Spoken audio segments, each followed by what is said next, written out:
একটা যাযাবর জাতি যারা কোনো রাজপ্রাসাদও রাখত না, তারা কিভাবে ইতিহাসের সবচেয়ে বড় সাম্রাজ্য গড়ল। ১৩০০ শতকে মধ্য এশিয়ার তৃণভূমি থেকে উঠে আসে এক ভয়ঙ্কর শক্তি। এই শক্তির নেতৃত্বে ছিলেন চেঙ্গিস খান। তিনি বিভিন্ন যাযাবর গোত্রকে একত্র করে তৈরি করেন এক অপ্রতিরোধ্য বাহিনী।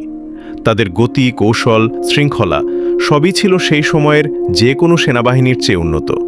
তারা ঘোড়ার পিঠে দিন দিন ভ্রমণ করত আর বজ্রগতিতে শত্রুর উপর আঘাত হানত। একটির পর একটি শহর পতন হতে থাকে। চীন থেকে শুরু করে মধ্য এশিয়া, মধ্যপ্রাচ্য থেকে পূর্ব ইউরোপ, সব জায়গায় ছিল তাদের পদচিহ্ন। মঙ্গল শাসন শুধু যুদ্ধ নয়, বাণিজ্য, যোগাযোগ আর সংস্কৃতিতেও বড় পরিবর্তন এনেছিলেন। তাদের তৈরি সিল্ক রোড নিরাপত্তা নতুন করে বিশ্বকে যুক্ত করে। চেঙ্গিস খানের মৃত্যুর পরও তার সাম্রাজ্য আরও বড় হতে থাকে।